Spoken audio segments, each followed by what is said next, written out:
எங்க வீட்ல இருக்க ஐஸ்வர்யாவும், அதே நேரம் மகா 2 பேருமே சேர்ந்து, பிரபா பாவம் பிரபாவுக்கு எப்படி இருக்கா என்னன்னு கூட நம்ம கால் பண்ணி விசாரிக்கல. முதல்ல அவளுக்கு கால் பண்ணி என்ன ஏதுன்னு கேட்டு பார்ப்போம் அப்படின்னு சொல்லிட்டு, இங்க பிரபாவுக்கு கால் பண்றாங்க. கால் அட்டெண்ட் பண்ணி பிரபாவும் பேசுறாங்க. "என்னக்கா இருக்க? எப்படிக்கா இருக்கன்னு?" சொல்லி இங்க விசாரிக்கிறாங்க. "நாங்கலாம் நல்லா இருக்கோம்டி. நீ எப்படி இருக்கன்னு?" சொல்லி கேட்க, "நான் நல்லா இருக்கேன்க்கா" அப்படின்னு சொல்றாங்க. "சரி படிப்பெல்லாம் எப்படி போயிட்டுருக்கு? நல்லா படிக்கிறியா இல்லையா?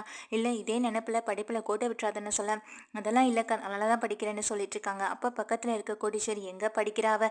அதே எண்ணத்துல அதே நினைப்புல இங்க கவலையோட இருக்க, இங்க யாருக்கும் எதுவுமே ஓட மாட்டேதுடி" அப்படின்னு சொல்றாங்க எங்க கோடீஸ்வரி. உடனே கோடீஸ்வரி கிட்ட போனை கொடுக்க எங்க கோடீஸ்வரி வாங்கி பேசுறாங்க. "கொஞ்சம் அவகிட்ட எடுத்து சொல்லு மகா" அப்படின்னு சொல்ல, "நீ முதல்ல குடுமா நான் பேசிக்கிறேன்னு" சொல்ல, இங்க வந்து பிரபாவும் வாங்குறாங்க. அதுக்கு பிறகு பிரபா சொல்றாங்க, இல்லக்கா அதெல்லாம் ஒண்ணும் இல்ல, கொஞ்சம் கொஞ்சமா நான் மறக்கிறதுக்கு ட்ரை பண்றேன்க்கா" அப்படின்னு சொல்ல, "நீ மறந்து தாண்டி ஆகணும், இப்போ அவருக்கு கல்யாணம் ஆயிடுச்சு, பரவாயில்ல விடு, உனக்குன்னு ஒரு பையன் நல்ல பையன் கிடைக்காமலா போயிட போறான், கண்டிப்பா உன்னை புரிஞ்சுக்கிட்டு உன் கூட சந்தோஷமா வாழ போற ஒரு பையன் கிடைக்கத்தான் போறான்னு" சொல்ல, இதை கேட்டு எங்க பிரபாவும் பரவாயில்லக்கா அப்படின்னு சொல்லி லேசா சிரிக்கிறாங்க.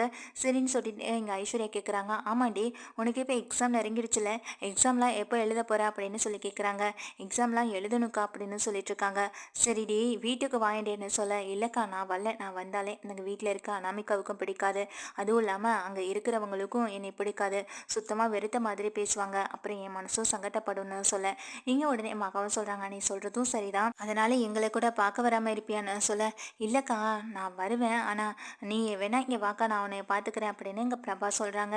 இதை கேட்ட எங்க கோடீஸ்வரியும், "அதெல்லாம் அவங்க வர வேணாண்டி, வேணும்னா நீங்க வந்து எங்க வீட்டுல பாத்துட்டு போங்க" அப்படின்னு சொல்ல, இங்க உடனே ஐஸ்வர்யா சொல்றாங்க, "என்னம்மா இந்த மாதிரி நேரத்துல நான் எங்கம்மா அலைய முடியும், இனிமே எனக்கு வளகாப்பு முடிச்சதுக்கு பிறகுதானே அந்த வீட்டுல வந்து தங்க முடியும்" அப்படின்னு சொல்றாங்க. இங்க வந்துட்டு ஐஸ்வர்யாவும். இதை கேட்டதுமே இங்க மகா சொல்றாங்க, "ஆமாம்மா, இந்த நேரத்தில் என்னால் அக்காவையும் விட்டுட்டு வர முடியாதும்மா" அப்படின்னு சொல்கிறாங்க. "சரிடி, இப்போ என்ன தாண்டி பண்ண சொல்கிற? பிரபாவை அனுப்பி வைக்கணும்னு சொல்கிறியான்னு" கேட்க, "இல்லைம்மா வேற என்ன பண்ணுறது, வேணும்னா ஒன்று பண்ணலாம், நாங்கள் எல்லாரும் கோவிலுக்கு வரோம், அங்கே பிரபா வரட்டும், நாங்கள் பிரபாவை பார்த்து பேசிக்கிறோம்" அப்படின்னு சொல்கிறாங்க. "சரிடி, நீ சொல்கிறதும் சரிதான், நான் வேணா அவளை கோவிலுக்கு அனுப்பி வைக்கிறேன்னு" சொல்லிட்டு இங்கே ஃபோனை வச்சிடுறாங்க.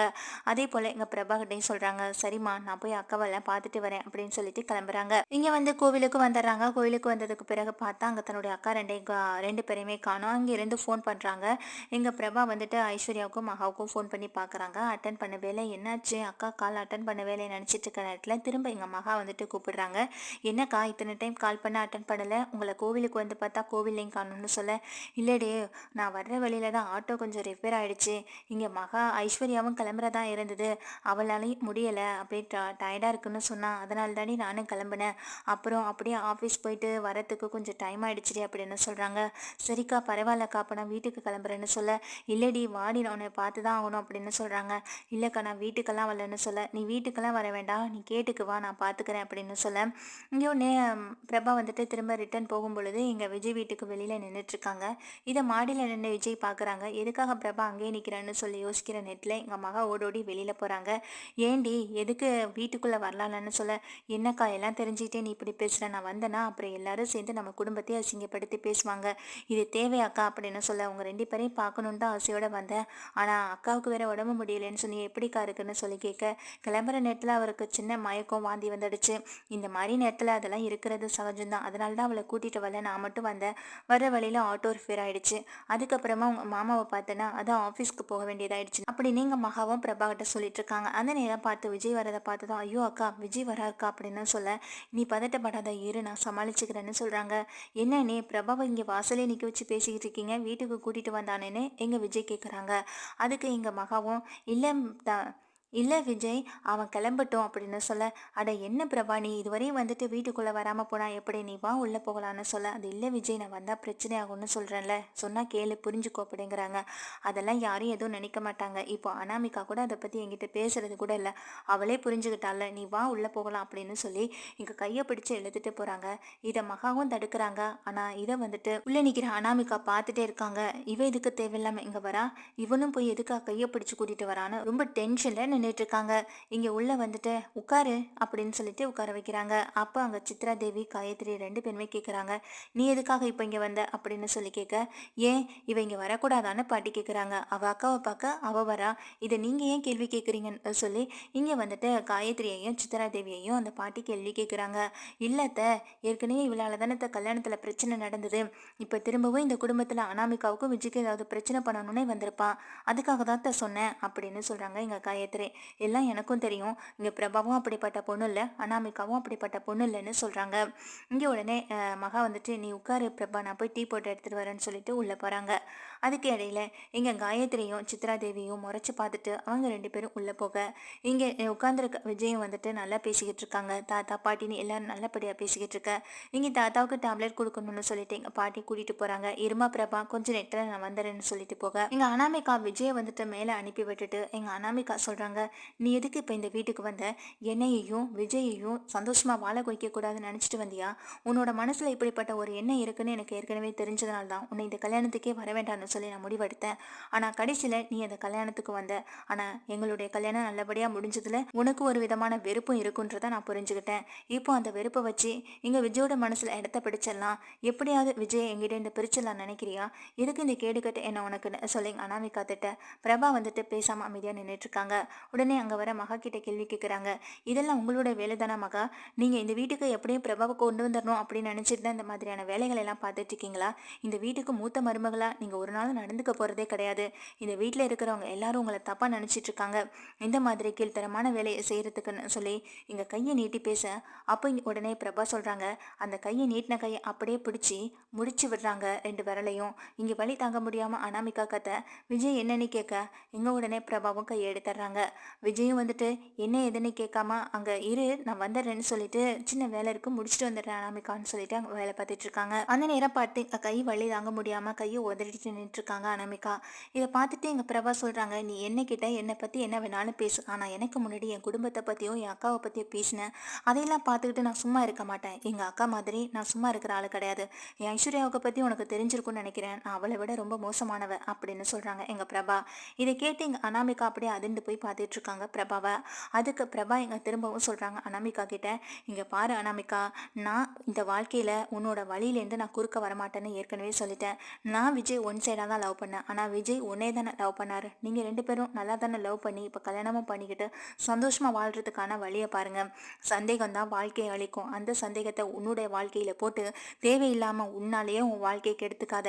நான் இப்போ படிச்சிட்டு இருக்கேன், நல்லா படிச்சு ஒரு நல்ல நிலைமைக்கு வரத்தான் போறேன். அன்னைக்கு நீ என்ன, இந்த ஊரே என்னை பார்த்து வியந்து பார்க்க தான் போகுதுன்னு சொல்ல, அப்படி சொல்லிடின்னு சொல்லி எங்க மகாவும் சொல்றாங்க பிரபா கிட்ட. எந்த பொண்ணையும் குறைச்சி எடை போடக்கூடாதுன்னு எங்க மகா சொல்ல, இவெல்லாம் பொண்ணே இல்லையே அப்படின்னு சொல்றாங்க. ஆமா, நான் பண்ணிருக்க ட்ரெஸ் இதெல்லாம் பார்க்கும்போது நான் உனக்கு பொண்ணு மாதிரி தெரியாம இருக்கலாம், ஆனாலும் நானும் ஒரு பொண்ணு தானே. எனக்கும் உணர்வும் ஆசை எல்லாம் இருக்கிறதுனால தான் எங்கள் விஜய் மேலே காதல் வந்தது. ஆனால் இப்போ இந்த காதல் இல்லைன்னு ஆகிடுச்சு. விஜயை என் மனசுல இருந்து தூக்கி போட்டு ரொம்ப நாள் ஆயிடுச்சு. இதுக்கப்புறமா விஜய் பற்றின எண்ணம் என் மனசுக்குள்ளே வரப்போறது இல்லை, அவரை பற்றின எண்ணத்தை பற்றி நான் நினைக்க போகிறதும் கிடையாது.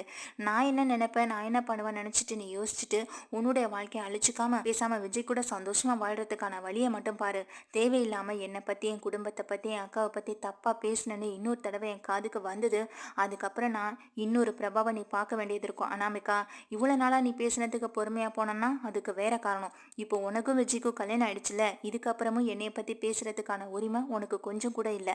அந்த உரிமையை தகுதியையும் உனக்கு யாரும் கொடுக்கவும் இல்லைன்னு சொல்றாங்க. தகுதியை பற்றியெல்லாம் நீ எனக்கு பேசுறியாடின்னு சொல்லி இங்கே வந்து அனாமிகா பேச, இதை கேட்டுக்கிட்டு இருந்த மகாவும், என்ன அனாமிகா இப்படியெல்லாம் பேசுறேன்னு சொல்லி ரொம்ப கோவப்படுறாங்க. வேற எப்படி பேச சொல்றீங்க?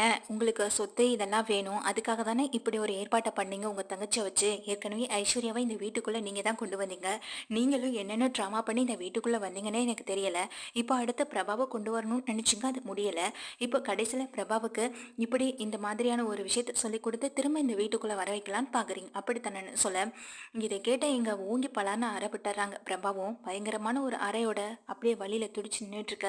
பின்னாடி வந்து நிற்கிற சூர்யா கையை தட்டிட்டே வராங்க. இதை பார்த்து எங்க பிரபாவும் மகாவும் அப்படியே ஷாக்காய் நின்று பார்த்துட்டு இருக்க அங்க அனாமிகா பாருங்க பாருங்க மாமா அப்படின்னு சொல்லி எங்க மகாவை கை காட்டி விட நடந்தது எல்லாத்தையும் நானும் பார்த்துட்டு தான் வரேன் அனாமிகா, நீ பேசுறது கொஞ்சம் கூட சரியில்லைன்னு சொல்லி இங்க வந்துட்டு சொல்றாங்க. அது மட்டும் இல்லாம விஜய் என்ன சத்தம்னு சொல்லி கீழே ஓடி வர, இங்க பாரு பிரபா என்னை அடிச்சிட்டான்னு சொல்ல, என்னது பிரபா அடிச்சிட்டாளா, எதுக்கு அடிச்சா அப்படின்னு சொல்லி கேக்குறாங்க. அதை அவகிட்டே கேளுன்னு சொல்லி இங்க அனாமிகா சொல்ல, இங்க பிரபா எதுவுமே பேசாம அமைதியா இருந்துட்டு இருக்காங்க.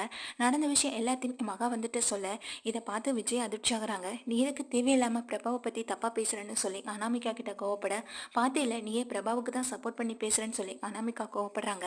இங்க உடனே சூர்யா சொல்றாங்க, ஏழ்மையா இருக்கிறதுனால அவங்க உனக்கு அடங்கி போகணும்ன்ற அவசியம் கிடையாது.